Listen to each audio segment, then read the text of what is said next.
잠언 30장 1절에서 6절입니다. 우리 함께 말씀을 읽도록 하겠습니다. 시작. 이 말씀은 야게의 아들 아굴의 잠언이니 그가 이디엘 곧 이디엘과 우갈에게 이른 것이니라. 나는 다른 사람에게 비하면 짐승이라. 내게는 사람의 총명이 있지 아니하니라. 나는 지혜를 배우지 못하였고 또 거룩하신 자를 아는 지식이 없거니와 하늘에 올라갔다가 내려온 자가 누구인지 바람을 그 장중에 모은 자가 누구인지 물을 옷에 싼 자가 누구인지 땅의 모든 끝을 정한 자가 누구인지 그의 이름이 무엇인지 그의 아들의 이름이 무엇인지 너는 아느냐? 하나님의 말씀은 다 순전하며 하나님은 그를 의지하는 자의 방패이시니라. 너는 그의 말씀에 더하지 말라. 그가 너를 책망하시겠고 너는 거짓말하는 자가 될까 두려우니라. 아멘. 오늘 성경 말씀 앞에서 겸손한 것이 지혜의 시작입니다 라는 제목으로, 성경 말씀 앞에서 겸손한 것이 지혜의 시작입니다 라는 제목으로 잠언 30장 1절로부터 6절 말씀 받을 때 정말 하나님 말씀인 이 성경 말씀 앞에서 날마다 엎드리는 우리 모두에게 하나님의 지혜가 풍성히 부어지길 주님의 이름으로 축원합니다. 자, 30장 이제 드디어 30장으로 왔습니다. 이제 솔로몬의 잠언이 이제 끝난 거죠. 그래서 이제 30장은 1절에서 알려주는 것처럼 아굴의 잠언입니다. 아굴의 잠언. 이 아굴의 이름은, 이름의 뜻은 수집하는 자, 그러니까 수집하는 자라는 뜻으로 그가 사실 누구인지는 역사상 누구인지는 정확히 알지 못합니다. 다만 그 이름의 뜻에서, 수집하는 자라는 그 이름의 뜻에서 유추하기를 그가 솔로몬 시대의 지혜자 중에 한 사람인데 잠언들을 수집하고 정리 편집해서 백성들에게 가르치는 일을 하던 사람일 것이다 라고 추정하고 있습니다. 또 1절에서 이디엘과 우갈이라는 이름이 나오는데 이는 아굴이 가르치던 학생이나 자녀인 것으로 이제 보는 것이죠. 여하튼 이 30장은 좀 쭉 30장을 나중에 이제 다 보시면 아시겠지만 이 30장은 지금까지의 쭉 29장까지 있었던 잠언을 좀 종합하고 있다라고 보시면 될 것 같아요. 우리가 학생 때, 중고등학생 때, 뭐 초등학생 때도 마찬가지겠죠. 주로 중고등학생 때 이제 두꺼운 참고서를 사면 그 두꺼운 참고서 내용을 요약하는 이렇게 얇은 별책부록이 있을 때가 있습니다. 그죠? 두꺼운 참고서에 별책부록을 얇게. 그래가지고 요 얇은 별책부록이 이 앞에 전체 두꺼운 참고서 내용을 다 요약하는 것이죠. 소위 말해서 암기 노트 같은 거를 따로 이렇게 별책부록으로 나오는 게 있어요. 이 잠언 30장을 좀 읽다 보면 꼭 그런 것 같다라는 생각이 듭니다. 잠언의 잠이라는 한자가 바늘이라고 했어요. 잠언은 찔림이 있는 말씀입니다. 근데 이 잠언은 찔림이 있는 말씀인데 이게 추상적이고 뜬구름 잡는 것과 같은 말씀이 아니라는 것이에요. 우리의 실생활 가운데 기준이 되고 그 기준에 비추어서 어긋난 나의 모습을 보고 찔림을 받아서 다시 올바른 길로 이제 올라서도록 하는 삶의 지침서의 성격을 갖는다는 것이죠. 근데 삶의 지침서가 너무 많으면 막 혼란스럽잖아요. 그래서 아마 잠언을 이렇게 마무리하면서 아굴 선생님께서 이 잠언 말씀을 30장에서 짧게 엑기스로 요약하고 있는 것이 아닌가라는 생각이 드는 장이 바로 이 30장입니다. 자, 그 시작은 이제 지금 잠언을 요약해서 가르치는 아굴의 마치 자기 소개와 같은 말로 시작을 하죠. 그게 2절, 3절입니다. 나는 이라고 하고 또 3절에서도 나는 이라고 해서 자기 소개를 하는 것처럼 이제 아굴 선생님께서 말씀을 하십니다. 나는 다른 사람에게 비하면 짐승이라. 내게는 사람의 총명이 있지 아니하니라. 나는 지혜를 배우지 못하였고 또 거룩하신 자를 아는 지식이 없거니와. 성도 여러분, 나는으로 정의 내리는 것이 우리 삶의 시작입니다. 이 아침에 우리는 나는이라고 시작하면서 나는이라는 그 정의에 뭐라고 넣고 시작하고 싶으신 겁니까? 잠언은 그 나는이라는 주어 앞에 주어의 설명에 겸손을 지금 쓰고 있는 거예요. 잠언은 겸손을 기초로 합니다. 무릇 성도라 함은 나는이라고 할 때의 고백에 하나님 앞에서의 겸손함이 나와야 되는 것이에요. 잠언은 스스로 지혜롭다고 하는 어리석은 자는 받아들일 수 없습니다. 잠언뿐이 아닙니다. 하나님의 말씀은, 이 성경 66권은 내가 스스로 지혜롭다라고 하는 어리석은 자는 받아들일 수 없는 말씀이에요. 반대로 스스로 지혜롭지 못하다라고 하는 지혜로운 자를 위한 말씀이 바로 성경 말씀이라고. 생각해 보세요. 지금 아굴은 잠언을 수집하고 가르치는 사람이란 말이에요. 세상 누구보다 당대의 지혜로운 자일 것입니다. 잠언을 이렇게 요약했다니까요. 엑기스로. 이게 보통 내용입니까? 그리고 원래 실력 없는 사람들이 말이 많은 거예요. 그래서 우리 목사들이 말이 많잖아요. 정말 실력 있는 사람들은 말이 적다고요.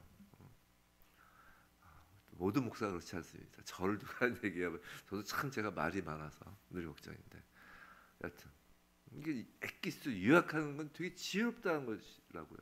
아굴이 얼마나 지혜로웠을까요? 당대에 정말 손꼽히는 지혜로운 자였을 것입니다. 그런데 참으로 지혜로운 자는 자신이 늘 부족하다고 여기는 사람이라는 것이에요. 왜냐하면 지혜로운 사람이란 궁극적으로 그 개념 자체가 성경에서 지혜로운 자라는 그 개념, 그 데피니션 자체가 궁극적으로 하나님 앞에 서 있는 사람이라는 것을 뜻하기 때문이에요. 지혜로운 자 이코르 하나님 앞에 서 있는 사람입니다. 근데 하나님 앞에 서 있으면 언제나 지혜롭지 못한 자신을 발견할 수밖에 없는 것이에요. 그래서 하나님 앞에 서는 자는 겸손해질 수밖에 없는 것입니다. 반대로 어리석은 자란 그 개념 자체가 교만한 자예요. 하나님 앞에 제대로 서 있지 못한 자를 어리석은 자라고 하는 것입니다. 우리 지금까지 잠언 쫙 보면서 어리석은 자에 대한 개념을 봤잖아요. 하나님 말씀에 순종하지 않고 하나님을 대적하는 자가 어리석은 자였다고요. IQ가 낮은 게 아니라 교만하여 하나님 앞에 제대로 서지 못한 자입니다. 그렇기 때문에 자신이 지혜롭다고 생각하고, 어리석은 자는 오히려 자신이 지혜롭다고 생각하고 자신을 지혜자라고 스스로를 칭하는 것이에요. 오늘 이 아침에 나는이라고 할 때 우리 그 나는은 항상 하나님 앞에 서 있는 자임을 잊지 않은 우리 모두가 되길 주님의 이름으로 축원합니다. 그래서 겸손히 잠언 말씀을 받는 우리의 기본 자세, 정체성을 알려주는 것이에요. 자, 더욱이 거룩하신 자를 아는 지식이라고 합니다. 3절 뒷부분을 보면 또 거룩하신 자를 아는 지식이 없거니와 라고 하는 것이죠. 즉 하나님을 아는 지식이 없다고 지금 하는 것이에요. 성도 여러분, 이단과 거짓 교사들의 가장 확실한 표징이 무엇일까요? 그건 자신들만 성경을 정확히 알고 있다고 주장하는 거예요. 또 자신들이 직통 계시로 자신들은 자신들이 받은 하나님의 계시가 언제나 확실하다고 말하는 자들이라고요. 그게 이단과 거짓 교사들의 가장 확실한 표징이에요. 이사야서 55장 9절에 이런 말씀이 있잖아요. 내 길은 너희 길보다 높으며 내 생각은 너희 생각보다 높으니라 라고 하셨어요. 어찌 인간인 우리가 하나님의 뜻과 하나님의 생각을 확실히 알고 있다고 자신할 수 있겠습니까? 예전에 어떤 원로 목사님이 하시는 말씀을 들은 적이 있었는데 그분은 거의 연세가 100세에 가까우셨어요. 한국교회에서 신학적으로 그 누구도 따라갈 수 없다는 대단한 신학자이시자 목회자셨죠. 근데 100세가 거의 다 되어서 하시는 그분의 말씀이 자신은 성경을 아는 것이 거의 없다는 거예요. 성경을 아는, 100회독만 하셨겠습니까? 성경을 아는 것이 없다는 거예요. 정말 성경은 캐고도 보석이 나옵니다. 마시고 마셔도 끊임없이 샘솟는 생수 같아요. 만일 어떤 목사님이나 어떤 교회만이 성경을 완벽히 알고 가르친다, 그러니 우리 교회 가자, 우리 목사님밖에 없다 라고 하면 그건 100% 이단이라고 보시면 됩니다. 이단이에요. 여기서 강대상에서 설교를 하고 또 성경 공부를 인도하는 목사가 성경을 완벽히 알아서 설교하고 가르친다고 생각하시면 성도님들 그건 오해입니다. 절대 그렇지 않습니다. 목사도 머리 쥐어 짜면서 공부하는 것이고 소위 하나님 앞에 벅벅 기어 나와서 기도하면서 성경 한 구절 한 구절을 전하는 것이에요. 어떤 목사는 그런 목사님도 계시다고 하더라고요. 직통 계시를 받아서 설교는 한 줄도 안 쓰고 직통 계시를 받아서 그냥 팍 설교를 한다고 또 하시는데 그런 것을 너무 추정하지 마시기 바랍니다. 엠마오로 가는 그 제자들에게 나타난 예수님이 무엇으로 가르치셨나요? 누가복음 24장 27절에 나오는 말씀이에요. 모세와 모든 선지자의 글로 시작하여 모든 성경에 쓴 바 자기에 관한 것을 자세히 설명하시니라 라고 하셨다고요. 예수님도요. 예수님도 부활하시고 나서 엠마오로 가는 제자들 붙잡아 앉혀놓고 소위 말해 성경 갖다 놓고 성경 구절 구절 설명해 가시면서 말씀하셨다고요. 직통계시가 아니란 말이에요. 직통계시가 아니라 진리는 이 성경에 담겨 있음을 명심하시기 바랍니다.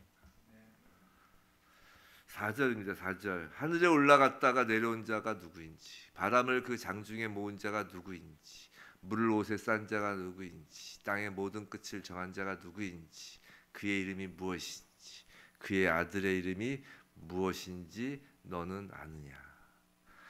참, 하늘에 올라갔다가 내려온 자 예수 그리스도밖에 없죠. 바람을 그 장중에 모은 자, 바람을 장중에 모아서 뭇과 물을 가르시죠. 물을 옷에 싸죠. 바다를 만드시고 땅의 모든 끝을 정합니다. 그래서 영역을 모든 사람의 분량을 정하십니다. 그의 이름이 무엇인지 그의 아들 이름이 무엇인지. 이는 마치 욥기 38장부터 시작되는 그 욥을 향한 하나님의 질문을 연상케 합니다. 욥기 38장부터 하나님께서 욥한테 하나하나 이제 막 질문을 하시죠. 아주 시시콜콜한 걸 다 질문하시잖아요. 뭐 암사슴이 뭐 애를 베는 것을 네가 아느냐? 막 그런 거 가지고 정말 뭐 바람이 어떻게 부는지 네가 아느냐? 막 그러시고 항상 욥기 38장을 보면 와 하나님 정말 뻐기시길 좋아하신다 그 생각이 드는데 그게 이제 그 욥기 그 결론은 뭐예요? 욥기의 결론이 하나님 앞에서 겸손하잖아요. 겸손하라 결국은 하나님 말씀 다 마치시고 나면 그리고 그 아무것도 모르는 그 욥을 정말 그 정말 별것 아닌 욥을 하나님께서 그러니 이 모든 게 다 너 거야. 내가 한 이 모든 게 다 네 거다. 이렇게 너를 내가 사랑하고 존귀하게 여긴다. 이게 욥기의 결론이거든요. 욥기는 사실 고난 견뎌라 참아라가 아니라 니들은 아무것도 아니다 하나님 앞에서. 그런데 아무것도 아닌 너희를 위해서 이 모든 것을 내가 다 너에게 준다. 만들어서 그거라고. 갑자기 또 욥기 옛날 강해 설교했을 때가 생각나는데 하여튼 그렇습니다. 그런데 그 38장 이후에 그 하나님의 질문이 연상돼요. 그래서 하나님이 창조하신 피조 세계에 대해서 인간이 얼마나 무능하고 인간이 얼마나 무지한지를 좀 되묻는 질문들을 하는 것이에요. 어쩌면 이 질문들에 대하여 인간이 내놓는 대답을 우리는 과학이라고 하는지도 모르는 거예요. 근데 과학이 발달했다고 해도 아무리 발달한다고 해도 과학이 밝혀내지 못합니다. 생명의 원천도 밝혀내지 못하고요. 우주의 시작도 밝혀내지 못해요. 그래서 그 뭐 상대성 이론을 또 뛰어넘는 뭐 빅뱅 이론이 나왔다고 해도 또 얼마 전에 또 빅뱅 이론이 또 아니라고 하고 그러니까 막 우왕좌왕하는 거예요. 아닌가 봐요. 이쪽 갔다 이것도 아닌가 봐요. 저것도 아닌가 봐요. 이 산이 아닌가 봐요. 저 산이 아닌가 봐요. 하나님의 시온산에 가지 않으면 모든 산이 아닌 산입니다. 과학은 밝혀내지 못한다고요. 예전에 제가 이런 말씀을 드린 적이 있어요. 세계에서 정말 가장 석학으로 인정받던 무신론자였던 과학자가 결국은 하나님을 믿게 된 이유에 대한 간증을 들은 적이 있었는데 그 과학자가 하나님을 믿게 된 이유는 이 피조 세계의 원리를 파악하고 해서 더 깊이 파고들면 파고들수록 결국 도달하는 결론은 신비였기 때문이라는 것이에요. 믿지 않으려 믿지 않을 수가 없다는 것이죠.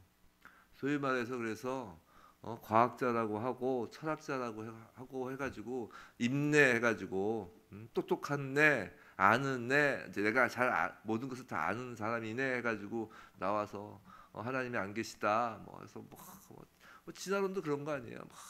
무슨 진화론 엄청나게 자기가 유식한 것처럼 해서 마치 다 아는 것처럼 해도 그 사람은 오히려 과학을 그 수박 겉핥기밖에 안 하고 있다는 것이에요. 파면 결국은 신비라는 거 아니에요. 오히려 수십 년간 과학적 지식을 탐구한 과학자들이 모르는 그 생명의 원천, 그 우주의 시작을 우리는 알잖아요. 근데 주일학교 학생들도 안다고요. 하나님이십니다. 4절 끝에 그의 아들의 이름, 우리는 그의 이름도 알아요. 그 아들의 이름도 예수 그리스도십니다. 에베소서 1장 17절 우리 주 예수 그리스도의 하나님 영광의 아버지께서 지혜와 계시의 영을 너희에게 주사 하나님을 알게 하시고라고 하신다고. 지혜와 계시의 영, 즉 성령을 받은 자는 성령이 하시는 첫 번째 일, 즉 요한복음에서 배웠듯이 말씀이 육신이 되어 오신 예수님의 가르침과 예수의 일을 기억나게 하는 거라고요. 우린 다 안다고요. 그래서 우주의 시작과 생명의 원천이 하나님이심을 바로 우리 주 예수 그리스도이심을 안다고요. 이 성경 말씀을 통해 계시하시는 그 하나님을 알게 하는 것, 우리 주 예수 그리스도를 알게 하는 것이 성령의 첫 번째 일이기 때문이에요. 사랑하는 성도 여러분, 우리에게 가장 중요한 것은 하나님을 아는 것입니다. 가장 중요한 것은, 인생의 가장 중요한 것은 하나님을 아는 것이에요. 요한복음 17장 3절에 영생은 뭐라고 그랬어요? 영생에 대한 설명 예수님께서 뭐라고 하셨어요? 영생은 곧 유일하신 참 하나님과 그가 보내신 자 예수 그리스도를 아는 것이니라 라고 하셨다고요. 영생이 아는 거라고요. 하나님을 아는 것이에요. 하나님을 아는 일은 그리고 언제나 이 성경 말씀에 기초를 두어야 합니다. 이것을 벗어나면 그건 거짓이에요. 거짓말을 하는 것입니다. 6절 그래서 그런 말씀하시죠. 오늘 잠언 6절 너는 그의 말씀에 더하지 말라. 그가 너를 책망하시겠고 너는 거짓말하는 자가 될까 두려우니라 라고 하는 것이에요. 사도 바울이 고린도 교회에 편지를 보낼 때 고린도 교회에서 서로 다툼이 일어난 사정을 듣고 편지를 썼습니다. 고린도 교회에서 아볼로파니 뭐 바울파니 뭐 베드로파니 뭐 예수 그리스도파니 그래서 막 파당이 젖었다는 이야기를 듣고 그 고린도 교회에 편지를 보냈죠. 그때 고린도전서 4장 6절에 이런 말씀이 있어요. 너희로 하여금 기록된 말씀 밖으로 넘어가지 말라 한 것을 우리에게서 배워 서로 대적하여 교만한 마음을 가지지 말게 하려 함이라. 자, 무슨 말이에요? 성경 말씀 밖으로 넘어가면 교회에 분쟁이 생긴다는 것이에요. 또한 거짓 교사와 이단과 같은 교만함이 교회에 넘쳐난다는 것이에요. 작금의 한국 교회 현상과 다를 것이 없다라는 것이에요. 성경을 넘어가는 자신의 경험이 중요하지 않다고요. 성경을 넘어가는 직통계시는 교만을 불러올 뿐이에요. 그리고 성경 말씀 밖으로 넘어가면 그때부터 네가 맞니 내가 맞니 싸우기 시작하는 것이라고요. 사랑하는 성도 여러분, 하나님 말씀인 성경 말씀 앞에서 우리는 늘 겸손해야 하는 것이에요. 우리가 모른다는 것을 인정하여야 날마다 더욱 성경 속에서 하나님 알기를 소망하게 될 수 있기 때문이에요. 목사가 할 수 있는 것은 성도 여러분이 직접 성경 말씀을 볼 때 조금이나마 도움을 주려는 가이드 역할이라고요. 목사 입에서 나오는 걸 추종해서도 안 된다고요. 다만 성도님들이 바쁘시잖아요, 일상이. 그러니까 이제 성경을 연구할 수는 없다고요, 사실. 그렇다고 오늘 갑자기 막 계시를 받았다고 해서 막 마음대로 또 풀 수도 없잖아요. 성경을 사사로이 푸는 것만큼 큰 죄가 없잖아요. 그래서 그 가이드를 어느 정도 목사님들이 이렇게 안내자 역할을 하는 것뿐이라고요. 직접 성경을 보시라는 말씀을 지금 드리는 말씀입니다. 아침에 제가 이렇게 산지 새벽 묵상 올릴 때 왜 성경 본문을 먼저 앞전에 빠짐없이 올리는지 아세요? 그걸 먼저 읽으시라는 거예요. 그 성경 본문을 먼저 읽는 것이 중요하기 때문이라는 것이에요. 뒤에 묵상은 참고용일 뿐이라는 것입니다. 그냥 참고서, 기본서에 충실하셔야 돼요. 기본서. 이 성경 말씀이 기본서. 우리 항상 공부할 때 보면 공부 잘하는 사람들은 이 기본서에 충실한 것입니다. 그 다음에 참고서를 쓰는 거예요. 뒤에 묵상은 참고용일 뿐이에요. 그리고 이렇게 성경 말씀은 5절 보시면 5절 빠뜨렸죠. 5절은 하나님의 말씀은 다 순전하며라고 해요. 이 순전하며라는 뜻은 뭐냐면 재련하다라는 뜻이에요. 원어적 뜻이 정금같이 나오게 하는 재련하다라는 뜻이에요. 무슨 말이냐면 이 성경 말씀을 통하여 우리를 더욱 겸손케 하는 거예요. 우린 하나님의 말씀 앞에 서는 자가 겸손한 자이고 하나님의 말씀 앞에 서면 또 겸손해지는 자가 되는 것입니다. 말씀은 우리를 겸손케 하는 거예요. 그것이 하나님은 그를 의지하는 자의 방패시니라. 그래서 그 말씀 앞에서 하나님이 우리의 방패가 되는 거예요. 당연한 것이죠. 겸손하기에 하나님 그 방패 뒤에 숨는 거예요. 우리 모두 성경 말씀을 겸손히 있는 그대로 받음으로 하나님을 알고 또 우리의 그 겸손으로 하나님의 그 방패 뒤에 숨는 우리 모두가 되는 것입니다. 이 아침에 하나님 말씀 앞에 나와 앉아 있는 것, 이 말씀을 듣고 우리가 말씀을 읽고 말씀을 묵상한다는 이 자체가 바로 복입니다. 부디 오늘도 하나님 말씀을 겸손함으로 받으며 하루를 시작하는 우리 모두를, 이 말씀이 우리를 겸손케 함으로 하나님이 지켜주시는 그 하루가 되기를 주님의 이름으로 축원합니다.